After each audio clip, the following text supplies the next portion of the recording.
Hello students, welcome back to my class. মই Dr. Rajiv Bora আৰু আজি আমি Biomolecule and Cell Biology paper খনৰ last unit to start কৰিবলৈ গৈ আছো unit 7 টো য'ত আমি ডিসকাস কৰিম cell division ৰ বিষয়ে। প্ৰথম কথা, স্যাৰ cell division মানেনো কি? ওকে, cell division মানে এটা cell যেতিয়া এটা cell divide কৰে, এটা cell যেতিয়া divide হয় into two new cell or four new cell। Sir এটা সেলে কিতাবা দুটা নতুন সেল বনাব পাৰে বা এটা সেলে কিতাবা চাৰিটা নতুন সেল বনাব পাৰে নেকি? ইয়েস, বনাব পাৰে। এই বস্তুটো তোমালোকে শিকিবা যেতিয়া তোমালোকে মাইটোসিস বা মিওসিস শিকিবা। মাইটোসিসত এটা সেল বা দুটা সেল বনে আৰু মিওসিসত এটা সেল বা চাৰিটা সেল বনে। সো এটো হল different types of cell division. আমি কিতাবা কি আমি মেইনলি ভেজিটেটিভ সেলস বা আমাৰ বডি সেলস বিলাক যেনেকৈ তোমাৰ গুটে বডিটো হয়নে, গুটে বডিটো নতুন নতুন সেলেৰে বনিছে না? অফ কোৰ্স বনিছে। নতুন সেল এটা তোমালোকৰ স্কিন সেলৰ কথা কোৱা প্ৰত্যেক দিনাই প্ৰত্যেক মুহূৰ্ততে তোমালোকৰ নতুন নতুন সেল ইয়াত বনি আছে। সো এই যে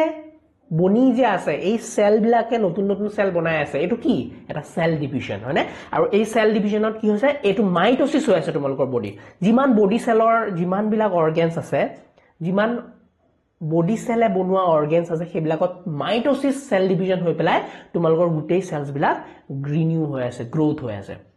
ওকে, কিন্তু মিওসিস কোট হয় স্যাৰ? মিওসিস হ'ব তোমালোকৰ ৰিপ্ৰডাক্টিভ সেলস বিলাকত। ৰিপ্ৰডাক্টিভ সেল যেনেকৈ তোমালোকে যদি মেল তোমালোকে যেতিয়া স্পাৰ্ম বনাবা বা যেতিয়া এজনী ফিমেলে এগ বনায় তো সেই প্ৰসেসটোত কি হৈ আছে, সেই প্ৰসেসটোৰ সেল ডিভিজনটোৰ নাম কি? মিওসিস। তাত কি হৈ আছে, এটা সেলৰ পৰা চাৰিটা সেল বনিছে। ইয়েস, আমি ডিটেইলছত পঢ়িম। আজি ক্লাছটো এটা ওভাৰভিউ লৈ আছো। নেক্সট ক্লাছৰ পৰা আমি প্ৰত্যেকটো টপিকৰ ডিটেইলছত সোমাম। ওকে, সো প্ৰথম কথা হল স্যার সেল ডিভিজন মানে আপুনি কি ক'লে? সেল ডিভিজন হল এটা সেলে যেতিয়া নতুন সেলস বনায়, দুটা হওক বা চাৰিটা হওক, যেতিয়া এটা সেলৰ পৰা নতুন নতুন নিউ সেলস বনে, এই প্ৰসেসটোকে আমি কি বুলি কওঁ? সেল ডিভিজন বুলি কওঁ। ক্লিয়াৰ? মই যদি একদম ইন্টাৰেস্টিং কথা এটা কওঁ, তোমালোক যিমান সেক্সুৱেলি ৰিপ্ৰডিউসিং অৰ্গানিজম আছে, সেক্সুৱেলি ৰিপ্ৰডিউসিং অৰ্গানিজম মানে তুমি গুটেই এনিমেল জাতিটো হয়নে, গুটেই প্লান্টস বিলাক। সো মই যদি কওঁ এইটো এটা এনিমেল হয়নে, এইটো এটা এনিমেল বা এটা প্লান্ট। ইয়েস, এইটো এনিমেল আৰু এইটো প্লান্টৰ গাত বহুতো লাখ লাখ কোটি কোটি সেলস থাকিব পাৰে হয়নে, বাট তুমি যদি একদম ইনিশিয়াল লেভেলত চোৱা হয়নে, স্টাৰ্টিং পইণ্ট চোৱা,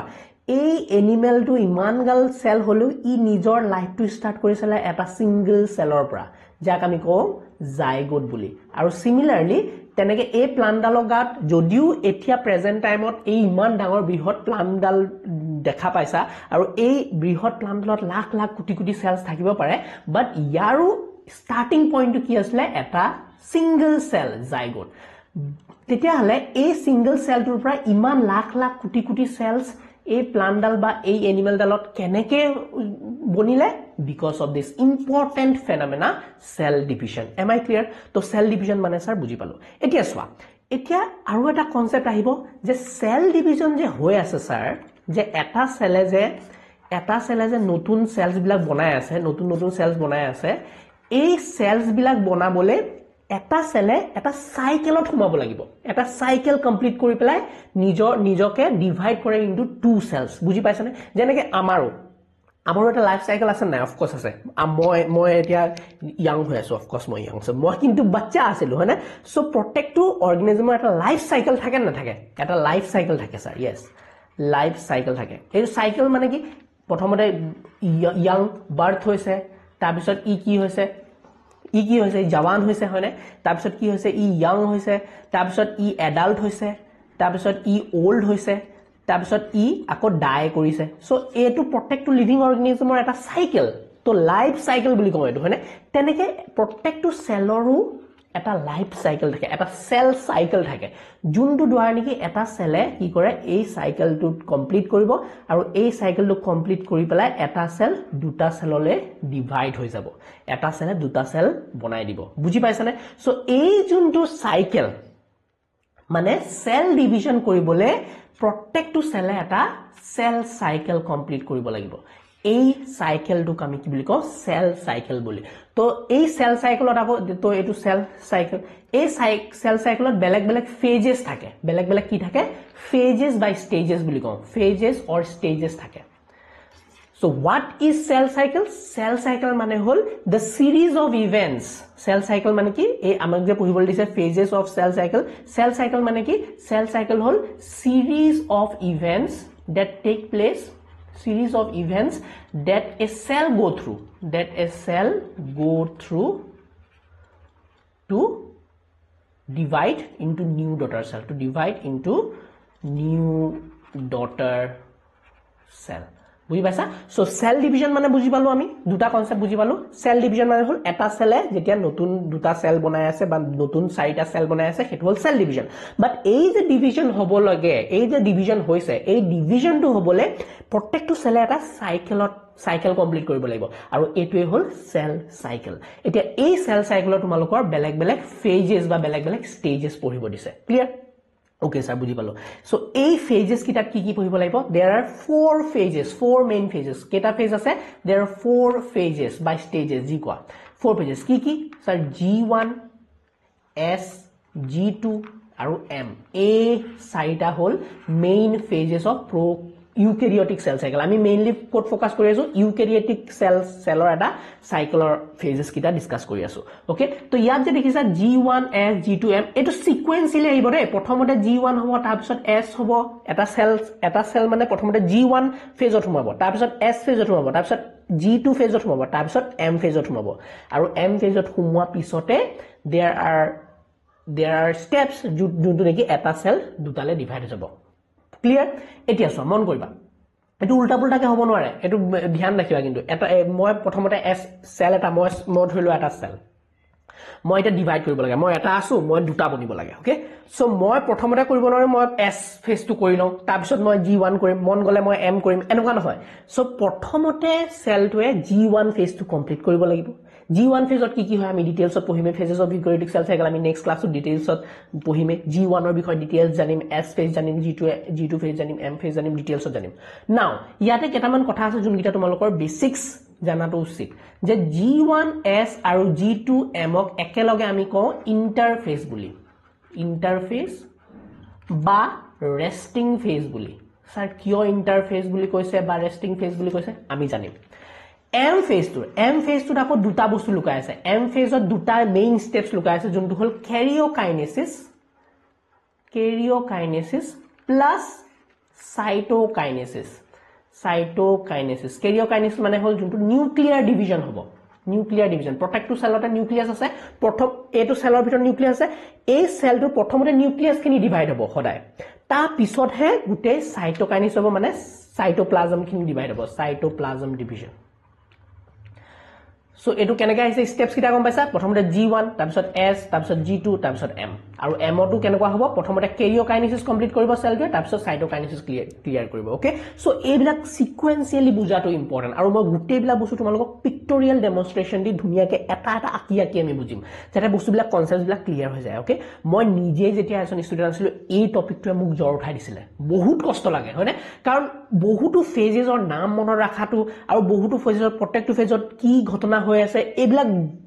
ভালকে যদি নুবুজা পিক্টোৰিয়েল ডেমনস্ট্ৰেচন যদি এটা ফ্লোট নপঢ়া তেতিয়া সব হচপচ হৈ যাব খেলিমেলি হৈ যাব আৰু স্টুডেন্টস বিলাকে বহুতো টান পায় এইটো টপিক মই জানো so based on my experience I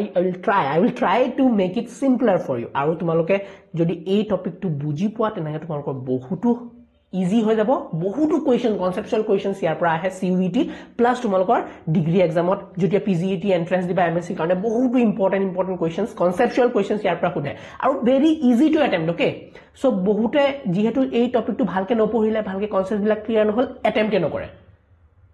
so আমি হেনকা নকৰো আমি এই টপিকটো ধুনিয়াকে খৰচি মাৰি বুজিম আৰু ইয়াৰ যি কোনো কোৱেশ্চনস আমি যাতে ইজিলি অ্যাটেম্প্ট কৰিব পাৰো হেতু কাৰণে ট্ৰাই কৰিম okay So please focus. So আমি কি পঢ়িলো যে phases of eukaryotic cell cycle এটা overview ললো so ইয়াত কি পাইছো আমি বেলেগ phases ৰ নাম কিটা জাস্ট শুনিছো আমি ডিটেইলছত নেক্সট ক্লাছত যাম G1 S G2 তাৰপিছত M ত karyokinesis আছে cytokinesis আছে ওকে নাও এতিয়া তোমালোকক পঢ়িবলৈ দিছে নেক্সট মাইটোসিস আৰু মিয়োসিসৰ বিষয় মাইটোসিস মই যে কৈছিলো মাইটোসিস কোড হয় আমাৰ যোনবিলাক ভেজিটেটিভ সেল বডি সেলস হেবিলাকত মাইটোসিস হ'ব আৰু মাইটোসিসে কি কৰে মেইন পইণ্ট কিটা মই ইয়াত কৰিছো মাইটোসিসে কি কৰে মাইটোসিছে সদায় দুটা সেম আইডেন্টিক্যাল সেল বনায় আইডেন্টিক্যাল একে দেখিবলৈ একে আইডেন্টিক্যাল সেল দেখিবলৈ একে মানে স্যার ইয়াত যিমান ক্ৰোমোজোম থাকিব যদি ইয়াত 46 ডাল ক্ৰোমোজোম আছে নতুন সেল দুটাটো 46 ডাল ক্ৰোমোজোম থাকিব 46 ডাল ক্ৰোমোজোম থাকিব এই সেলটো দেখিবলৈ যেনেকুৱা ইয়াত যিমান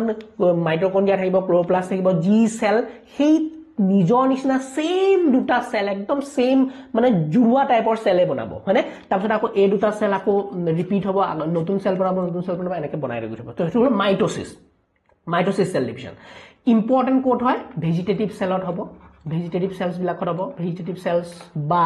তোমাৰ মই সোমেটিক সেলস বুলি কম সোমেটিক সেলস বিলাক বুলি কম বা বডি সেল বুলি কম সো তোমালোকে গম পাইছে প্লান্টডালৰ মেইন যোনটো body structure most of the plants higher প্লান্টছত মাইটোসিস হৈ গোটেই প্লান্টৰ বডিটো বনে এনেকুৱা বহুতো স্মলাৰ প্লান্টছ আছে য'ত নেকি মিয়োসিস হৈ পেলাই মানে সৰু প্লান্ট বিলাকত কেতিয়াবা মিয়োসিসেৰো তেনেকে সেইবিলাক এক্সেপশনছ আমি জানিম পিছত জানিম এক্সেপশন এতিয়া ইমান তালে ফোকাস নকৰো আমাৰ মাইটোসিসত ফোকাস কৰিছো মাইটোসিস বডি সেলত হ'ব সেম টাইপ অফ সেল বনাব যিমান ক্ৰোমোজোম নাম্বাৰ আছে সিমানে ক্ৰোমোজোম নাম্বাৰ থাকিব ওকে স্যাৰ বুজিলো মিয়োসিস হলে আহা মিয়োসিসত কি হ'ব এটা সেলে সদায় কেটা সেল বনাব এটা সেলে মিয়োসিসত কি হ'ব মিয়োসিসত এটা সেলে সদায় 4টা সেল বনাব সদায় 4টা সেল বনায় আৰু এই মিয়োসিসত কি হ'ব যদি তোমাৰ 46 ডাল ক্ৰোমোজোম আছিল ইয়াৰ এক্স্যাক্টলি হাফ হৈ যাব মানে 23 নতুন সেল বিলাকত ক্ৰোমোজোম number reduce to half okay ইয়াক আমি ৰিডাকশনাল ডিভিজন বুলি কওঁ মিয়োসিসক আমি কি বুলি কওঁ ৰিডাকশনাল ডিভিজন বুলি কওঁ আৰু যোনকিটা নতুন সেল বনিছে দে আৰ নন আইডেন্টিক্যাল একে নহয় বেলেগ দেখিবলৈ প্ৰত্যেকটো সেল বেলেগ দেখিবলৈ আৰু সেই কাৰণে আমাৰ যোনটো ৰিপ্ৰডাকশন আমি ভেৰিয়েশন পাওঁ তুমি দেখ চাবাচোন তুমি এক্স্যাক্টলি মা দেউতা নিচিনা একে নহয় তোমালোকৰ যোনবিলাক সেলস বনিছিলে তোমালোকে যোনটো ফিউজন হলা মা আৰু দেউতাৰ স্পাৰ্ম আৰু এগৰ লগত যে ফিউজ হৈ পেলাই তুমি বনিছা So তুমি exactly similar নহয় এটো কিহৰ কাৰণে হৈছে because of this meiosis আৰু meiosis এ evolutionত help কৰে reproductionত help কৰে maintain genetic chromosome number in the next generation হেতু maintain কৰাত help কৰে so ইয়াৰ বিষয়ে আমি ডিটেইলছত যাম meiosis আৰু meiosis যাম তাৰ আগতে আৰু এটা ইম্পৰ্টেন্ট বস্তু আছে যোনটো মই কবলৈ পাহৰি গলো তোমালোকক হেতু হল phases of eukaryotic cell cycle যদি সোয়া ইয়াত আৰু এটা স্টেপ আছে ইয়াত আৰু এটা ফেজ আছে হেতু হল G not phase এটো এনেকুৱা এটা ফেজ যোনটো ফেজত সেল সাইকেলটো ষ্টপ হৈ যায় মানে কিছুমান এনেকুৱাও সেল আছে যেনেকৈ তোমালোকৰ নিউৰনছ যেনেকৈ তোমালোকৰ কাৰ্ডিয়াক মাসল হাৰ্টৰ যোনবিলাক সেল আছে কাৰ্ডিয়াক মাসলছ হয়নে যোনবিলাক স্কেলেটাল মাসলছ আছে সো সেইবিলাকৰ যোনবিলাক সেলছ থাকে সেইবিলাক কন্টিনিউয়াসলি এই সাইকেলটো কৰি নাথাকে হেতে এবাৰ কৰিল নহয় এবাৰ কৰাৰ পিছতে হেতে পাৰ্মানেন্ট হৈ যায় হেতে আকৌ এই সাইকেলটো কমপ্লিট কৰি নাথাকে মানে তোমাৰ বডিত যিমান বিলাক নিউৰন আছে মানে ব্ৰেইনত যোনবিলাক নিউৰনাল সেলস আছে তোমাৰ মেমৰি কাৰণে ইম্পৰ্টেন্ট হয়নে সিগন্যালিংৰ কাৰণে ইম্পৰ্টেন্ট সেই সেলস বিলাক এটা নিৰ্দিষ্ট নাম্বাৰতহে পাবা হেতে ৰেগুলাৰলি তোমাৰ সেল সাইকেলটো থুমাই নাথাকে মানে নতুন সেলস হেতে বনাব নোৱাৰে এবাৰ পাৰ্মানেন্ট হৈ যোৱাৰ পিছত হেতে সেল সাইকেলৰ পৰা অবসন কি বুলি কয় ৰিজাইন লৈ লয় মানে হয়নে অবসৰ লৈ লয় হয়নে সেল সাইকেলত হি নুখুমাই তো ই কি কৰে এটা নতুন ফেজত থাকি যায় হি জীৱন ভৰলৈকে সেইটো ফেজতে থাকি যায় সো হেতু কো আমি G not phase G0 phase বুলি কওঁ G not phase আচ্ছা ফুল ফর্ম কিনি আমি ডিটেইলছত পঢ়িমে phases of eukaryotic so G1 মানে হল গ্যাপ 1 phase S মানে হল সিনথেসিস phase G2 মানে হল গ্যাপ 2 phase M মানে হল mitosis yes mitosis phase M phase mitotic phase next এটো বুজিলো মাইটোসিস মিয়োসিস কমপ্লিট হল ওভারভিউ টু নেক্সট আমি some regulation of cell cycle checkpoints এতিয়া সোয়া মই এটা ইম্পর্টেন্ট কথা কওঁ কি মুছি দিছো for example এটো এটা সেল সাইকেল আছে okay this is a cell cycle okay এটো সেল সাইকেলত এটো হল G1 এটো হল S phase এটো হল G2 phase আৰু এটো হল ধৰিলোৱা M phase okay so এতিয়া সেলটো কি for example এটো এটা সেল আছিল এই সেলটো প্ৰথমতে G1 ত সোমাব ওকে তাৰপিছত S phase ত সোমাব তাৰপিছত G2 phase ত সোমাব তাৰপিছত M phase ত সোমাব আৰু আলটিমেটলি কি হ'ব এই সেলটোৰ পৰা কেটা সেল বনিব দুটা সেল বনিলে ক্লিয়াৰ স্যাৰ বুজিলো আৰু কিছুমান সেল এনেকুৱা আছে যোনবিলাক দুটা সেল বনিলে এই দুটা সেলে আকৌ সেল সাইকেলত নুখুমায় এহেতে কি কৰে জি নট সাইকেলত গৈ পেলাই বহি থাকে চুপচাপ ঠিক আছে স্যার বুজিলো নাও এটা কি হৈ আছে কিছুমান চেক পয়েন্টস আছে কিছুমান সেল সাইকেলৰ চেক পয়েন্টস আছে যেনেকে এই সেলটো যে সেল সাইকেলত যে থ্ৰু দি সেল সাইকেল থ্ৰু দি যে গৈ আছে এই সেলটোৰ ভিতৰত বহুতো বেলেগ বেলেগ ঘটনা হৈ আছে যেনেকে G1 ত যদি চাবা G1 ত সেলটোৰ সাইজ ইনক্ৰিজ হৈছে সেলৰ ভিতৰত যিমান বিলাক অৰ্গানেলছ আছিল গোলগি বডিজ এন্ডোপ্লাজমিক ৰেটিকুলাম প্লাজমিডছ যিমান আছে প্লাস্টিডছ এইবিলাক কিবা কিবি আছে ন সেইবিলাক তোমালোকৰ ডুপ্লিকেট হৈ আছে ফৰ এক্সাম্পল G1 ত সেই গুটেখিনি কাম ভালকে সুকলমে নহল তেতিয়া সেলটোৱে কি কৰিব সেলটোৱে ইয়াতে ৰখাই দিব সেলটোৱে মানে সেলটোৱে নিজৰ সেল সাইকেলৰ যোনটো স্টেজ আছিল স্টেজটো ইয়াতে ৰখাই দিব তো এটো কও আমি চেক পয়েন্টস মানে কি চেক পয়েন্টস মানে কি যেনেকে তোমালোকে দেখা নহয় ট্ৰেইন এখন যাওঁতে এনেকা ৰঙা সিগনেল এটা মাৰি থৈছে যে আগত কিবা খেলি মেলি আছে বা তই ভালকে বস্তুবিলাক ক্লিয়াৰ হোৱা নাই এটো ৰাস্তাত তো ৰখি থাক নহলে যদি আমি এনেকুৱা কিছুমান সেলক আগলৈ পঠিয়াই দিও যোনবিলাকৰ নেকি ভালকে ইয়াৰ ভিতৰৰ কামবিলাক ভালকে সুকৰমে হোৱা নাই মানে অৰ্গানিজম বিলাক ডুপ্লিকেট হোৱা নাই ভালকে বা সেলটো যিমান সাইজত ডাঙৰ হ'ব লাগিছিল সিমান সাইজত ডাঙৰ হোৱা নাই নিউট্ৰিয়েন্টস বিলাক এভেইলেবল নাই সো তেতিয়া কি হ'ব যোনবিলাক নতুন সেল বনিব সেইবিলাক ডিফেক্টিভ সেল বনিব আৰু ডিফেক্টিভ সেল বিলাক বনিলে কি হ'ব ক্যান্সাৰ হোৱা চান্স আছে হয়নে সো তোমালোকে মেইনলি চাবা যোনবিলাক ক্যান্সাৰাস অৰ্গান বা ক্যান্সাৰাস সেলস বিলাক হৈ যায় বডি যেতিয়া ক্যান্সাৰ বনে তেতিয়া এই সেল সাইকেল ৰেগুলেশনটো খেলিমেলি হৈ যায় মানে সেলৰ ভিতৰত যিমান বিলাক কাম হৈ আছে সেইবিলাক খেলিমেলি হোৱা ষ্টাৰ্ট হয় ডিএনএ যদি বনিছে ডিএনএ ৰেপ্লিকেশন ভালকে হোৱা নাই ডিএনএ সিনথেসিস হোৱা নাই ভালকে ডিএনএ ভিতৰত যিমানখিনি নতুন ডিএনএ বনিছে হেহঁতৰ বহুতো খেলিমেলি আছে ইৰৰ আছে সো সেই বস্তুবিলাক যেতিয়া থাকে তেতিয়া সেল সাইকেল চেক পয়েন্টস কি কৰে সেলৰ সাইকেলটো ষ্টপ কৰে জায়গায় সো এই ষ্টপ যে কৰে তাৰ ৰেগুলেশনটো শিকিব লাগিব আমি কেনেকেনো ৰেগুলেট কৰে সেলটোৰ ভিতৰত কেনেকেনো ৰেগুলেট হয় সেল সাইকেলৰ প্ৰত্যেকটো ফেজ পাৰ হওঁতে কিছুমান সেল সাইকেল চেক পয়েন্টস পাব আমাৰ মেইনলি তিনটা চেক পয়েন্টস আছে ওকে আমাৰ মেইনলি তিনটা চেক পয়েন্টস এটা হল G1S সো চেক পয়েন্টসত কি পঢ়িম আমি first is G1S check point মানে গম পাইছে G1S মানে কোনটা কি বুলি কৈছা G1 আৰু S ফেজলে যাওঁতে এটা চেক পয়েন্ট পাব হেতু চেক পয়েন্টসত চেক কৰিব যে সেলটো প্ৰপাৰ গ্ৰো হৈছে না নাই সেলৰ ভিতৰ অৰ্গানিজম বিলাক ভালকে ডুপ্লিকেট হৈছে নাই সব ঠিক আছে নাও গো গ্ৰীন সিগনেল পাই যাব তাৰপিছত S ফেজলে যাব বুজি পাইছে না আইডিয়াটো তাৰপিছত S ফেজত বস্তুবিলাক কি হ'ব S ফেজত মেইনলি ডিএনএ সিনথেসিস হয় হেকাৰণে ইয়াক সিনথেসিস ফেজ বুলি কয় সো ডিএনএ সিনথেসিস হোৱা ভালকে হৈছে না হেন গুটেখিনি চেক কৰিব তাৰপিছত পঠাব G2 লে ইয়াত এটা নেক্সট আমি আৰু এটা চেক পয়েন্ট পাম হেতু হল G2M এসত চেক পয়েন্ট নাই নেক্সট আমি চেক পয়েন্টটো কত পাম নেক্সট চেক পয়েন্টটো পাম আমি G2 আৰু M মানে G2M মানে বুজি পাইছা G2 ৰ পৰা M লে যাওঁতে সেলটো সব বস্তু ঠিকে আছে না ডিএনএ যোনবিলাক ৰেপ্লিকেট হৈছে সেইবিলাক গুটে ইৰৰ প্ৰন নেকি ইৰৰ প্ৰন আছে না নাই ইৰৰ নাই নেকি সব ঠিকে আছে না নাই সেইবিলাক চাব সেলৰ প্ৰপাৰ অৰ্গানিজম বিলাক ডুপ্লিকেট হল না নাই সেলৰ ভিতৰত যিমান বিলাক প্ৰটিনছ আৰু এনজাইমছ লাগিব এম ফেজৰ কাৰণে সেইখিনি ভালকে বনিলে না নাই গুটে বিলাক চেক কৰিব আমি ডিটেইলছত যাম অফ কোৰ্স ৰেগুলেশন যেতিয়া পঢ়িম তেতিয়া ডিটেইলছত যাম মই খালি আইডিয়াটো দি আছো সো এটো হল G2M চেক পয়েন্ট ফাইনাল এটা চেক পয়েন্ট পাম হেতু হল M চেক পয়েন্ট মানে M ত যেতিয়া M হৈ থাকিব M ৰ তোমাৰ এটা M ফেজত এটা ইম্পৰ্টেন্ট চেক পয়েন্ট পাম সো M চেক পয়েন্ট বুলি কও হেতু সো হেতু M চেক পয়েন্টত কেনেকা ধৰণে আমি সেলটোৰ সাইকেলটো ৰেগুলেট কৰি আছো হেতু আমি বুজি পাব লাগিব তো সেল সাইকেল চেক পয়েন্টস ৰেগুলেশনটো আমি ডিটেইলছত শিকিম তিয়াতে আমি শিকিব লাগিব ৰোল অফ প্ৰটিন কাইনেস বেলেগ ইম্পৰ্টেন্ট ইয়া G1S ত তোমালোকে যদি সোৱা বেলেগ ইম্পৰ্টেন্ট প্ৰটিনস বিলাক থাকিব যোনবিলাক নেকি নতুনকে বনি থাকিব নাইকিয়া হৈ থাকিব G2M ত নতুন কিছুমান প্ৰটিনস আছে M চেক পয়েন্টসটো বেলেগ প্ৰটিনস এনজাইমছ আছে যোনবিলাক নেকি এই ৰেগুলেশনটোত হেল্প কৰে মই এক্সাম্পল দি দিও G1S ত যেনেকে তোমালোকে পাবা সাইক্লিন ডি এবিলাক সাইক্লিনস বিলাক প্ৰটিন কাইনেস এবিলাকত আমি কথা পাতিলে কিছুমান প্ৰটিন কাইনেসৰ যদি কথা পাৰো আমি সাইক্লিনছৰ কথা পাতিম প্লাস CDK প্ৰটিনছৰ কথা পাতিম CDK মানে সাইক্লিন ডিপেন্ডেন্ট কাইনেস আমি ডিটেইলছত অফ কোৰ্স যাম সো ইয়াত তোমালোকে পাবা সাইক্লিন ডি সাইক্লিন ই তাৰপিছত সাইক্লিন এ সাইক্লিন বি তাৰপিছত আকৌ CDK proteins বিলাকৰ যদি কথা পাতা আমি CDK proteins অৰ বেলেগ বেলেগ দেখিম যেনে CDK4/6 CDK2